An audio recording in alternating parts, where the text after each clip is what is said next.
Let's talk about Project Hail Mary by Andy Weir.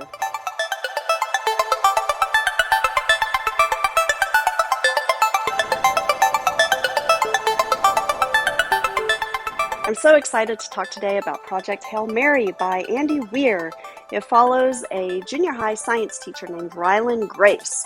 He wrote a paper years and years ago that kind of got him laughed at in the scientific community. So in disgrace, he is now just a teacher, but it's a job that he loves. He has been topped by this big head honcho in charge to lead the charge on fighting a new organic substance called astrophage that has been covering up and blotting out the sun. When I mentioned this book to my mom, she said, "Oh, like a cataract." Yes, astrophage is exactly like a cataract that's covering up the sun in a fine layer of film. Catastrophic things could happen from this. So there's a big race of science to save the universe. Ryland somehow becomes the head honcho's number 2 person and gets to sit in on all of the meetings, all of the things that go on. The science teacher, it's kind of the ultimate fantasy of being taken out of your little hobbit hole, taken out of obscurity into this grand life where you alone can be the savior of humanity. So to solve the astrophage problem, they have come up with this ship called the Hail Mary that's going to rocket up into space to infinity and beyond. It's a suicide mission. It's a one-way trip where basically 3 scientists will go up into space, do some experimenting to figure out what's going on, and then via some other rockets, send info back down to Earth so that they can then save humanity while the astronauts up there just wither and die. One fun thing about this book is that we get to meet an alien. It's so much fun.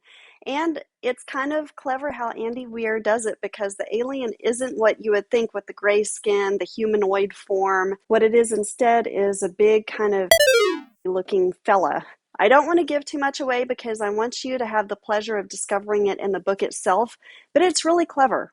Now, I'm going to do something that I'm sure authors hate, and I'm so sorry to do this, but I'm going to compare Project Hail Mary to The Martian, Andy Weir's first book that he wrote. The Martian, of course, follows Mark Watney, an astronaut who was thought to be dead and thus left behind on a planet. While the rest of his crew took off, Mark Watney had to come up with all sorts of little tips and tricks and science experiments to survive during that time. You might remember the movie that was made out of it with Matt Damon, where we had to bring him home. So number 1 in my comparison between The Martian and Project Hail Mary is a similarity actually that I saw in both books, and that is emphasis on process over people. I feel like this is Andy Weir's greatest strength and his biggest downfall. We get to spend a whole lot of time on these scientists just doing experiment after experiment. It's fun. That's part of the fun, is seeing what they're doing, how they're puzzling things out in their mind, how they're figuring out what they want to do. And Andy Weir is great at breaking it down into terms that we understand. But that kind of comes at the expense of personal relationships. It's no coincidence that in The Martian, Mark Watney has no real family other than his parents, no significant relationships that he left behind on Earth. Same thing in Project Hail Mary is Ryland Grace has no significant relationships on Earth other than with his students, but those are cordial, more acquaintances, not close, profound personal relationships. So you see a lot of emphasis on those relationships being not with people, but with the science experiments themselves, to the point that the book almost reads like a long how-to manual, like, well, this happened, so I did this. Then this happened, so I did this. Then this happened, so I did this. It's interesting. I mean, I don't want to knock it. That's the magic of Andy Weir books, is he makes it really interesting, but at the expense of the people. The number 2 thing that I want to talk about is another similarity between all of his books, actually, in which there comes a point where I ask myself, am I actually smart enough to be reading this? Probably not. I'm not a science-minded person. I'm much more literary-minded. But, as I said, Andy Weir is great at breaking things down into understandable terms. But here's an example. Just take a look at this passage. Are you out of your mind? Do you honestly think something as complicated as mitochondria would evolve the same way twice? This is obviously a panspermia event. Yes, obviously, panspermia. You got to really be wary of that with your mitochondria. Super smart, but also super understandable. Thank you for that, Andy Weir. I appreciate you not making me feel like a total idiot. All right, now I'm going to get into some of the differences between The Martian and Project Hail Mary. And so that brings us to number 3, and that is the bigger context that Andy Weir gives us in Project Hail Mary that was kind of missing in The Martian. Now, there were a few things in The Martian that while I enjoyed the book, I was a little bit not happy with.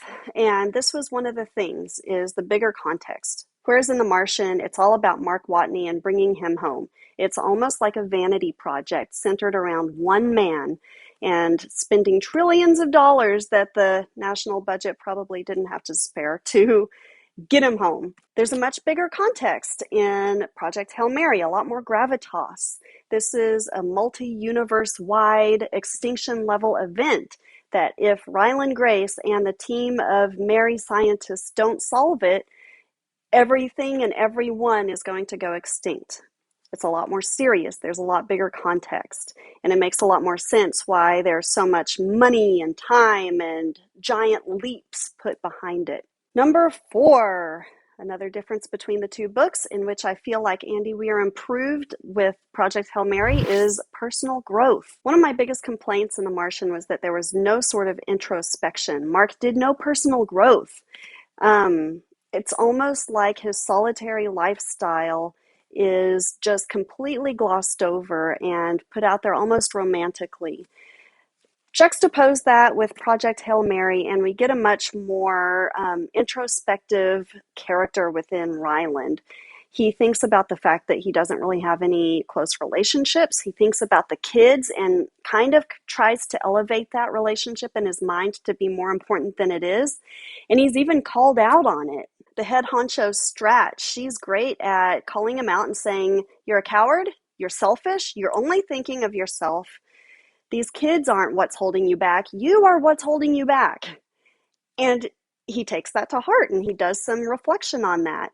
It's just really refreshing to see him think kind of about himself in the bigger context and not just himself in his own context. Which brings me to number 5. Project Hail Mary really stuck the landing. It was so good. So good.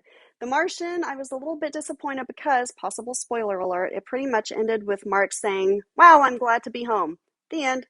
Project Hail Mary had a much more developed ending where we got to know really what was happening more and got to see kind of the fruits of his growth. Again, I don't want to give too much away, so stop trying to convince me. I'm not going to, but super good, really good. In fact, when I ended, I was like, oh, that was delightful. So, have you read Project Hail Mary? If yes, let me know in the comments. Do you have any thoughts on this or his other books? I'd love to hear it. Thank you so much, as always, for watching. Don't forget to like and subscribe and do all the YouTube stuff, and I will catch you all next time. Thank you. Bye. The number 2 thing. I said number 2.